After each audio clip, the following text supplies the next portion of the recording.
வணக்கங்க. காலத்துக்கு ஏத்த மாரி மனுஷன் மாறிக்கணும்னு சொல்றாங்கல்ல. காலம்ன்றது என்ன? அத யுகம்னு சொல்றாங்க சில பேர். ஒரு ஒரு யுகத்துல யுகம் மாரி இருந்ததுப்பா. நீ என்ன பிரிஞ்சு போனது ஒரு யுகம் மாரி ஆயிடுச்சுன்னு காதலன் காதலிக்கு கடிதம் எழுதுவார்.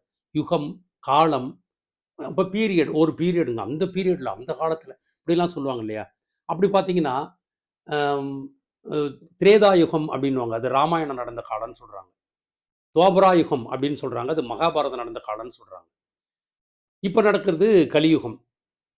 இப்போ இந்த யுகங்கள்ல என்னென்ன நடந்ததுன்றதெல்லாம் நம்ம பல புராணங்கள்ல, இதிகாசங்கள்ல பார்த்திருப்போம். அதாவது அ தர்மருக்கு பட்டாபிஷேகம் நடந்தது.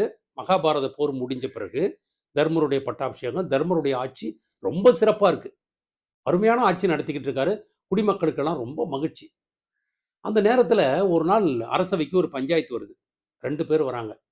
அதுல ஒருத்தர் நிலத்த வாங்குனவரு, ஒருத்தர் அந்த நிலத்த வித்தவரு. நிலத்த வாங்குனவர் சொல்றாரு, "ராஜா, நான் இவர்ட்ட நிலத்த வாங்குனேன். நேத்து நிலத்த ஏர் உழும்போது ஒரு புதையல் மாட்டுச்சு. அந்த புதையல் எனக்கு சொந்தமாகாது. நான் நிலத்த மட்டும் தான் வாங்குனேன். நிலத்துக்கு அடியில இருக்கிறதெல்லாம் நான் வாங்கல. எனவே இந்த புதையல் எனக்கு சொந்தம் இல்ல. அவர்ட்ட குடுத்துருங்கன்றாரு. அவரு வித்தவர் என்ன சொல்றாரு, "அதெல்லாம் முடியாதுங்க. நான் நிலத்த வித்தேன்னா, நிலத்துக்கு அடியில இருக்கிறது அவருக்கு தான் சொந்தம்ன்னு" அவரு சொல்றாரு. புதையல வேணாங்கிறான் அந்த ஆளு வந்தவன். புதையல் எடுத்தவன் வேணாங்கிறான். அரசருக்கு தருமருக்கு ஒண்ணும் புரியல. "இப்படியா மக்கள் இருக்கிறாங்க?" அப்படின்னு. சரி, சகாதேவன் பக்கத்துல இருக்காரு. அவரு பல காலங்களை அறிந்தவர் சகாதேவன். "தம்பி என்னப்பா தீர்ப்பு சொல்லலாம் அதுக்குன்னு?" "அண்ணா அவங்கள போயிட்டு நாளைக்கு வர சொல்லுங்கண்ணே" அப்படின்றாரு. அரசரும் "நாளைக்கு வாங்கப்பா 2 பேரும், பஞ்சாயத்து முடிவு பண்ணிடலான்னு." மறுநாள் 2 பேரும் காலையில வந்தாங்க.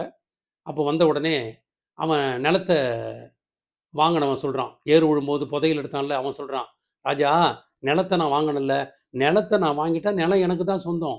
மேல இருக்கிறது, கீழ இருக்கிறது எல்லாமே எனக்கு தான் சொந்தம். அதனால புதையல் எனக்கு தான் சொந்தம்ன்றான்." நேத்து அவன் தான் சொன்னான், "புதையல் எனக்கு வேணாம். இத அவருக்கே குடுத்துருங்க. நிலத்துக்கு அடியில இருக்கிறது எனக்கு சொந்தம் இல்லன்னான்." சரி, இன்னைக்கு வித்தவன் என்ன சொல்றான்னு கேட்டா, "ஐயா, நிலத்த நான் வித்தேன். நிலத்த மட்டும் தான் வித்தேன். அடியில இருக்கிற புதையல்லாம் சேர்த்து விக்கல. எனவே புதையல் எனக்கு தான் சொந்தம்ன்றான்." என்னடா 2 பேருமே நேத்து வேணாம், வேணாம் புதையல்ன்னானுங்க. இன்னைக்கு வேணுங்கிறாங்க. தருமர் உடனே சகாதேவன பார்த்தாரு. என்ன இதுக்கு தீர்ப்பு சொல்றதுன்னு. அப்போ, "சரி, உங்களுக்கு எத்தன மணிக்கு புதையல திருப்பி குடுக்கணும்னு தோணுச்சு?" அப்படின்னு வாங்குனவங்கட்ட கேட்டாங்க. "ராத்திரி 12 மணிக்கு தோணுச்சு." வித்தவங்கட்ட கேட்டாங்க. "உனக்கு எத்தன மணிக்கு தோணுச்சு? புதையல் உனக்கு தான் வேணும்னு."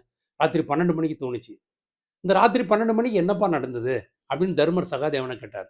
சகாதேவன் குறிப்புகள பஞ்சாங்கத்தலாம் எடுத்து பார்த்துட்டு சொல்லி, "அண்ணா, ராத்திரி 12 மணிக்கு தான் துவாபர யுகம் முடிஞ்சு கலியுகம் தொடங்கிடுச்சு.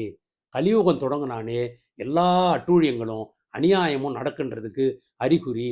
அதனால புதையல் மேல அவன் ஆசைப்படுறான். இவனும் ஆசைப்படுறான். இதான் கலியுகத்தோட வலிமை." அப்படின்னு அவர் தீர்ப்பு சொன்னார்.